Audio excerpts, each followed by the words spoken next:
Okay, this review is going to be on a smart light switch. It's a pretty switch, all is nice. I had bought these, and I don't really remember where, but they work with Amazon Alexa and all kinds of things. Don't really have a whole lot to say about them, who makes them, that kind of thing. But they don't work worth a toot, because even with the power on, it loses communication with my router. There's no way to get the light to come on. It don't turn on and off unless it's communicating with the router. And for some reason it keeps dropping my router. So what I have done is I have gone out and decided we're going to replace that, and I have purchased some of these, which are a TP-Link smart switches. It's a box of 3, so we're going to see what all comes in here. I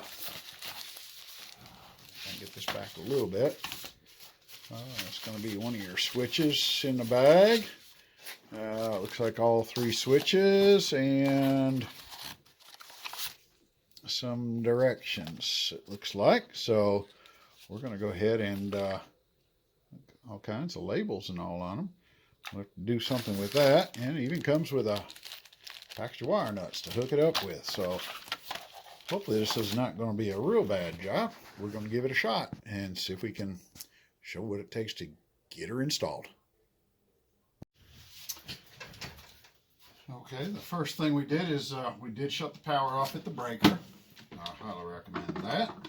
I'll need to just remove the screw from the cover.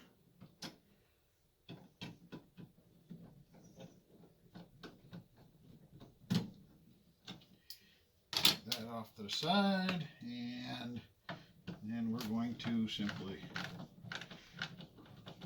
remove this, and we're going to increase that speed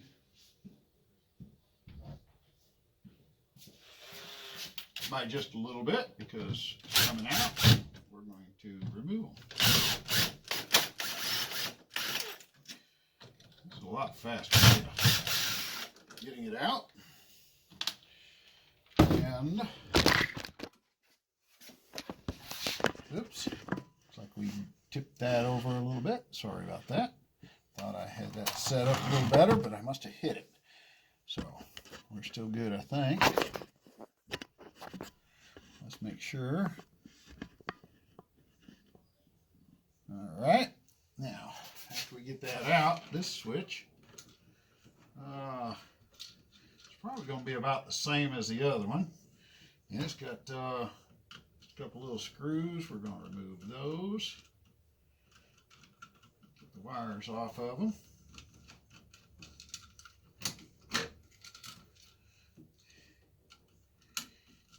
And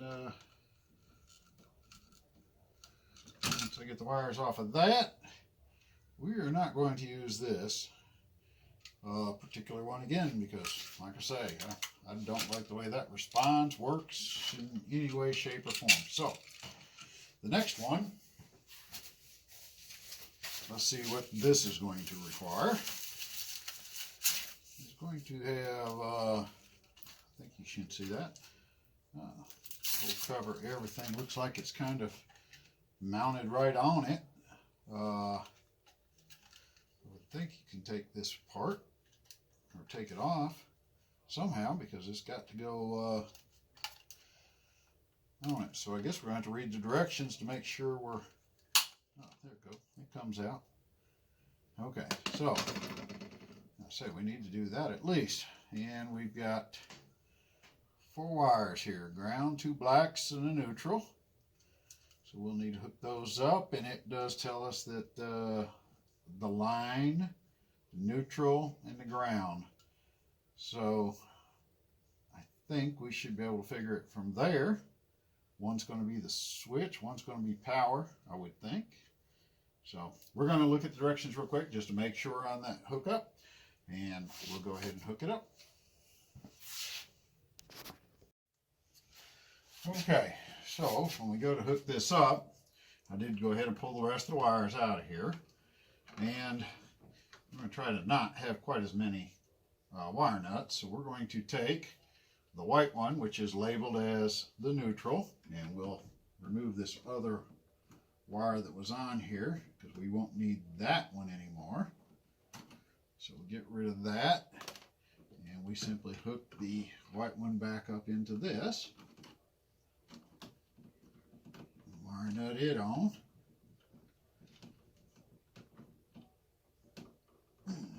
Make sure all the wires are still attached well.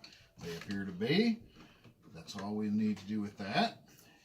The next one says it's a ground, so we'll run that around, and the ground, of course, is going to be your bare copper.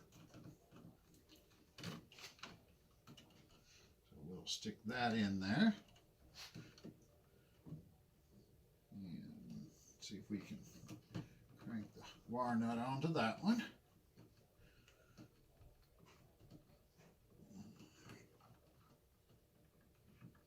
Okay, and that takes care of that one. So now we can go ahead and shove that one back in the box as far as you can get it. I always like to put my ground in there first, and then I put my neutral wires packed back in as far as I can get them. That leaves me room to put my switch in there. And then your what they call the line and the load isn't really going to make a difference which one hooks up to which, I don't imagine. Because it really doesn't specify which one, so I think it's going to work through either one. It's probably just an open and closed switch. So we're going to try it and see if it's what I think it is. We'll get rid of that short wire, and we'll hook up load on one of them, wire nut that together.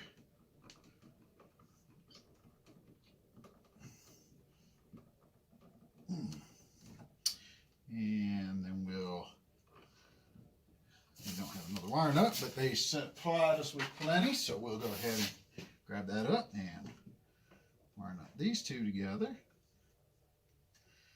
There really are no other instructions here, so I reckon that's the best we get is what we see there, and they do have a help number on the back, so if this doesn't work, we may have to do that.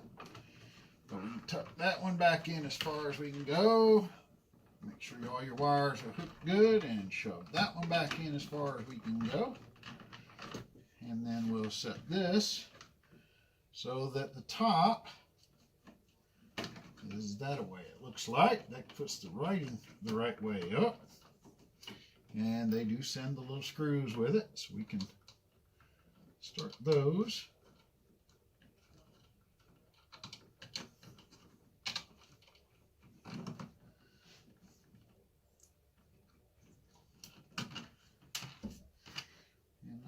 To do one more and get this set in place. I'm not going to put that cover on quite yet, just because if there is a reversal of those wires needed, I'll not have to go through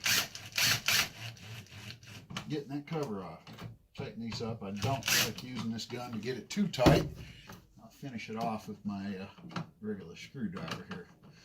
As that's an impact gun, it would definitely tear this up if I'm not careful. Okay, now I think we're ready to turn the power back on and see if we can set it up to communicate.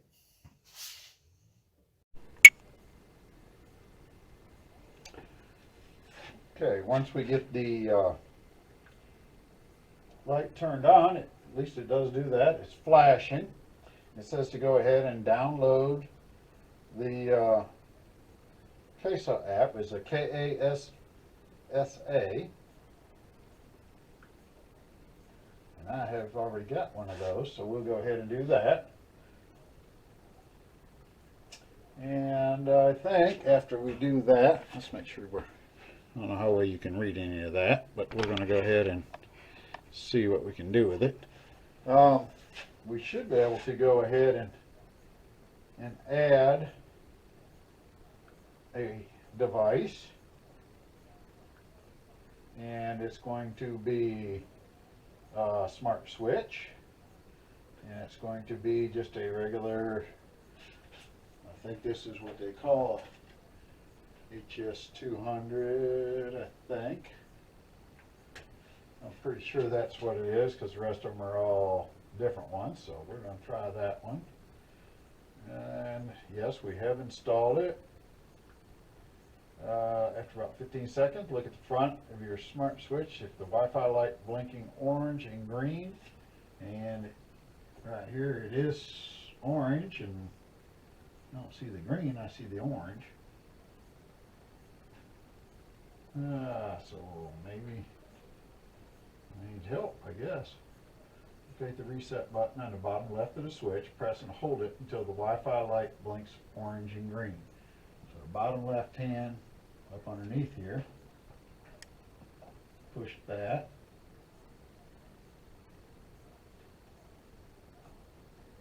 Okay, now it's kind of a flash, and it's connecting with the smart switch.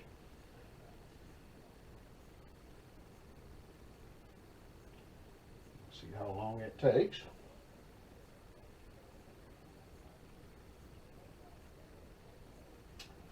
Okay, and then we will need to log into the network.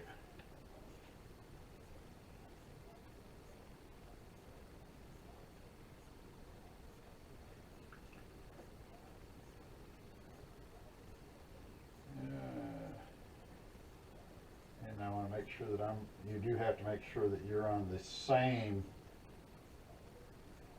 network. And I was actually showing this. I don't know if we're supposed to be, I think it's the 4G one. I don't think it needs to be a 5.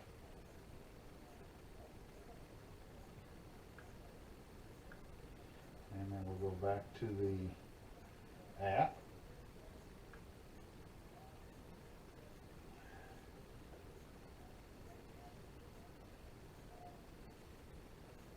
And we'll have to name this device, and this happens to be my office.